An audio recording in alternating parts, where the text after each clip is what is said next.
Hello friends, स्वागत है आप सभी का आपका प्यारा सा यूट्यूब चैनल ओके एजुकेशन में। दोस्तों, आज हम लोग कवर करने वाले हैं जैन धर्म एवं बौद्ध धर्म के सभी इम्पोर्टेंट क्वेश्चंस। ओके, और ये क्वेश्चन जो है ये आपका सब्जेक्टिव और ऑब्जेक्टिव दोनों टाइप के क्वेश्चंस है। ओके, आपका ये सब्जेक्टिव टाइप भी क्वेश्चन बनेगा और ऑब्जेक्टिव टाइप क्वेश्चन भी बनेगा, तो बहुत ही मोस्ट इंपोर्टेंट है आप लोगों के लिए जो भी 2022 में एग्जाम देने वाले हैं। ओके, तो सो इस वीडियो को स्किप नहीं कीजिएगा, इस वीडियो को लास्ट तक वॉच कीजिए। और ऑब्जेक्टिव में पूछा जाता है लगभग आपका 5 से 8 मार्क्स का पूछा जाता है। ऑब्जेक्टिव टाइप क्वेश्चन में भी ये जैन धर्म और बौद्ध धर्म से रिलेटेड। ओके, और आपका सब्जेक्टिव में भी पूछा जाता है 5 मार्क्स का, और इस सब्जेक्टिव में आपका ये क्वेश्चन आता है लगभग प्रत्येक साल। ये क्वेश्चन आता ही है कि जैन धर्म एवं बौद्ध धर्म में अंतर स्पष्ट करें। ये लगभग 5 मार्क्स का प्रत्येक साल आता है। तो सो इस वीडियो को स्किप नहीं कीजिएगा, इस वीडियो को लास्ट तक वॉच कीजिए। चलिए, पहला क्या कर रहा है, कह रहे जैन धर्म का वास्तविक प्रचार, यानी जैन धर्म का जो वास्तविक प्रचार हुआ था वो 6वीं शताब्दी ईसा पूर्व से देखने को मिलता है। यानी कि जैन धर्म का वास्तविक प्रचार 6 शताब्दी से ही देखने को मिलता है। ओके, अगला कह रहा है कि जैन परंपरा के अनुसार जैन धर्म में 24 तीर्थकार हुए। जैन परंपरा के अनुसार जैन धर्म में कितने तीर्थकार हुए? 24 तीर्थकार हुए थे। ओके, 1 से लेकर 24 तक तीर्थकार हुए थे। अब आगे चलते हैं। तो पहले तीर्थकार जो थे तो वो थे, पहले तीर्थकार का नाम है ऋषभदेव, जो कि क्या थे? जैन धर्म के संस्थापक थे। जैन धर्म के क्या थे? संस्थापक थे। और इसका जो प्रतीक चिन्ह था तो इनका प्रतीक चिन्ह क्या था? सांड का था, सार का था। ओके, अगला जो 23वां तीर्थकार था, जो 23वां तीर्थकार था उनका नाम था पार्श्वनाथ। उनका नाम क्या था? पार्श्वनाथ। और जिनका प्रतीक चिन्ह क्या था? सर्प यानी सांप का प्रतीक चिन्ह था उसका। ओके, और 24वां यानी कि लास्ट और अंतिम तीर्थकार जो था जैन धर्म का, उनका नाम था महावीर स्वामी, जो जिनका प्रतीक चिन्ह क्या था? सिंह का प्रतीक चिन्ह था। ओके, अब चलते हैं इससे ज़्यादा और मोस्ट इंपोर्टेंट क्वेश्चन में। कह रहा महावीर का जन्म 540 ईसा पूर्व बिहार के कुंडल ग्राम में हुआ था। इनके पिता का नाम सिद्धार्थ और माता का नाम तिरसला था। ओके, महावीर का जन्म कब हुआ था? 540 में।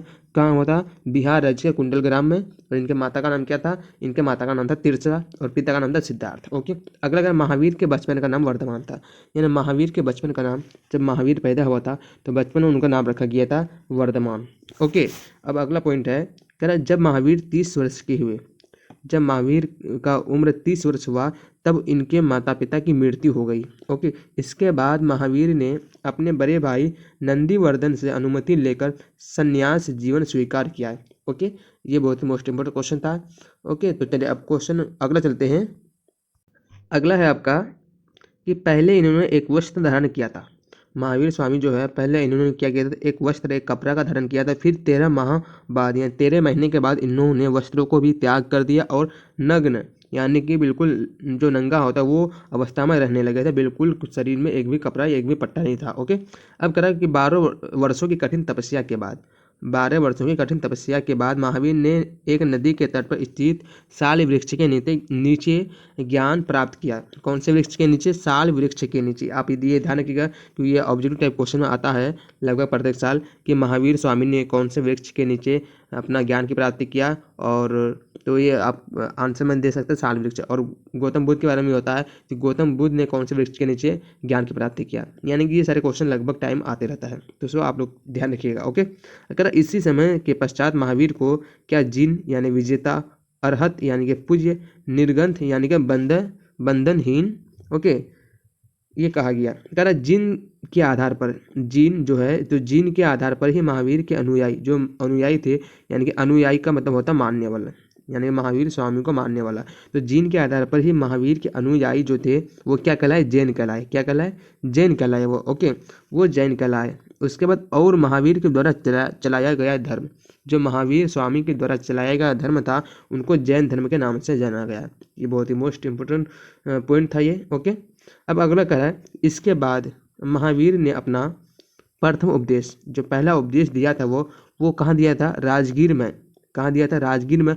और कौन सी भाषा में दिया था? तो ये पाली भाषा में दिया था। यानी कि वैसे भाषा बहुत से होता है, जैसे पाली होता है, संस्कृत होता है, इसके अलावा और सारी भाषा होते हैं।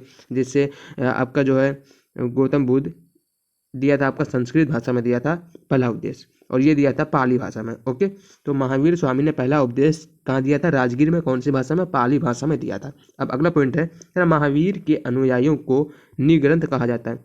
निग्रंथ किसको कहा जाता है? महावीर के जो अनुयायी थे, जो मानने वाले थे, उनको कहा जाता था निग्रंथ। और महावीर के प्रथम अनुयायी उनके दामाद जामिल बने थे। अब पूछा जाएगा क्वेश्चन में कि महावीर के प्रथम अनुयायी कौन थे, तो बोलना जामिल, यानी जामिल कौन था, उनका महावीर स्वामी का कौन था, दामाद था। अगला पॉइंट है, कह रहा है कि महावीर ने भिक्षुओं को पंच महाव्रत करने का उपदेश दिया था, लेकिन ये पंच महाव्रत बहुत ही कठिन थे।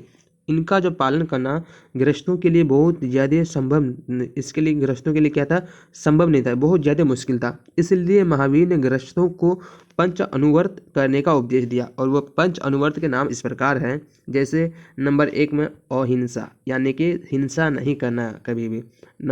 पॉइंट नंबर 2 में है अमीरसा, यानी कि झूठ नहीं बोलना। ये सारे उपदेश दिए थे। ओके, यानी पंच क्या दिए थे, महाव्रत के बदले में क्या देते, पंच अनुव्रत करने का उपदेश दिया था। ओके, और पहला आपने देख लिया और दूसरा भी देख लिया। तीसरा है अचौर्य, यानी चोरी नहीं करना। अचौर्य यानी कि चोरी नहीं करना, कभी भी अपने जीवन में अहिंसा नहीं करना, अमीरसा नहीं करना, अचौर्य नहीं करना। और चौथा पॉइंट है अपरिग्रह, यानी संपत्ति अर्जित नहीं करना, संपत्ति अपने लिए संपत्ति अर्जित नहीं करना, ये था चौथा पॉइंट। अगला ब्रह्मचार्य। ये 5 क्या दिए थे, महावीर स्वामी ने वो उपदेश दिए थे। ओके, अब कह रहा है जैन धर्म के त्रिरत्न। जैन धर्म के त्रिरत्न के नाम क्या है, ये बहुत ही मोस्ट क्वेश्चन है। ओके, तो जैन धर्म के त्रिरत्न के नाम क्या है, नंबर 1 का नाम है सम्यक ज्ञान, पॉइंट नंबर 2 सम्यक दर्शन, पॉइंट नंबर 3 सम्यक आचरण। ओके, ये थे जैन धर्म के त्रिरत्न के नाम। अब अगला करें कि जैन धर्म के ग्रंथों को अंग, यानी जैन धर्म का जो ग्रंथ था, तो जैन धर्म के ग्रंथ यानी कि जो पुस्तक था उनको क्या कहा जाता था, अंग। और तथा बौद्ध धर्म के जो ग्रंथ था उनको त्रिपिटक कहा जाता था। ये बहुत ही मोस्ट इम्पोर्टेंट क्वेश्चन है, ये बहुत सारे स्टूडेंट्स को नहीं पता होता है कि अंग और त्रिपिटक क्या है। ओके, अब कह रहा जैन साहित्य। जैन साहित्य कह रहा कल्पसूत्र जैन धर्म का महत्वपूर्ण ग्रंथ है।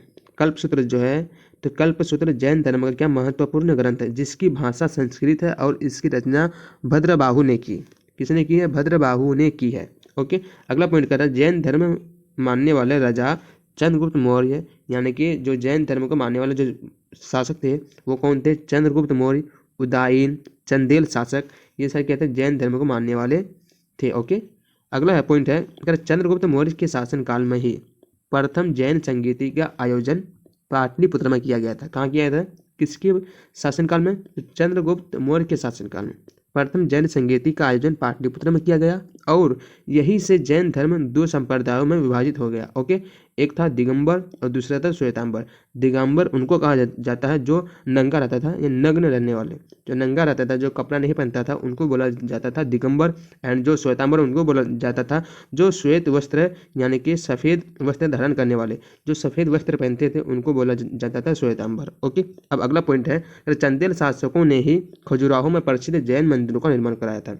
यानी कि खजुराहो में जो प्रसिद्ध जैन मंदिर है उनका निर्माण किसने कराया था, चंदेल शासक ने ही कराया था। ओके, अगला पॉइंट है दिलवारा के जैन मंदिरों का निर्माण। दिलवारा के जैन मंदिरों का निर्माण चालुक्य यानी सोलंकियों ने करवाया था। ये बहुत ही मोस्ट क्वेश्चन है, ये सारे क्वेश्चन पॉइंट। ओके, तो सो आप लोग अच्छे से क्लियर कीजिए और इस वीडियो को अपने दोस्तों में भी शेयर कीजिए। ये बहुत ही मोस्ट मतलब PDF है ये। अगला पॉइंट है कह रहा है कि 72 वर्ष की आयु में, 72 वर्ष की उम्र में महावीर की मृत्यु 468 ईसा पूर्व में हो गए थे। कितने वर्ष की आयु में, 72 वर्ष की आयु में। और कब, 468 ईसा पूर्व में। कहाँ हुई थी, बिहार राज्य के पावापुरी में हुई थी। कहाँ हुई थी, बिहार राज्य के पावापुरी में मृत्यु हो गई थी इसकी। ओके, अगला कह रहा है बौद्ध धर्म और जैन धर्म में अंतर। तो बौद्ध धर्म और जैन धर्म में क्या अंतर था, जैसे मोस्ट हम 2-3 पॉइंट बता देते हैं। ओके, कह रहा बौद्ध धर्म का प्रचार प्रसार विदेश में हुआ। बौद्ध धर्म का प्रचार प्रसार कहाँ होता है, विदेश में होता है। जबकि जैन धर्म का प्रचार भारत तक ही सीमित रहा। कहाँ तक, भारत तक ही सीमित रहा। ये पॉइंट नंबर 1 आप लिख सकते हैं एग्जाम में। ओके, अब पॉइंट नंबर 2 देख लेते हैं। जैन धर्म के ग्रंथों को अंग, जैन धर्म के ग्रंथ को क्या कहा जाता था, अंग, तथा बौद्ध धर्म के ग्रंथों को त्रिपिटक कहा जाता था। ये पॉइंट नंबर 2 हो गया। अगला कह रहा है जैन धर्म में घोर तपस्या को शुभ माना जाता है। जैन धर्म में जब घोर तपस्या करता है तो उनको क्या माना जाता है, शुभ माना जाता है। जबकि बौद्ध धर्म में तपस्या का विरोध किया गया है। ओके, इस तरह से आप जैन धर्म और बौद्ध धर्म में अंतर स्पष्ट कर सकते हैं।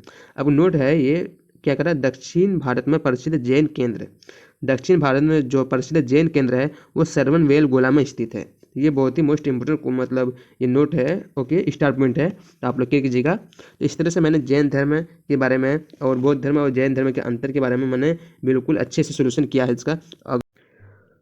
तो दोस्तों वीडियो का थोड़ा सा भी आपको अच्छा लगा है या फिर आपके लिए हेल्पफुल है तो वीडियो को लाइक करके चैनल को सब्सक्राइब कर दें और साथ में बेल आइकन को प्रेस कर दें ताकि ऑल वीडियोज़ का नोटिफिकेशन सबसे पहले आप तक पहुँचे।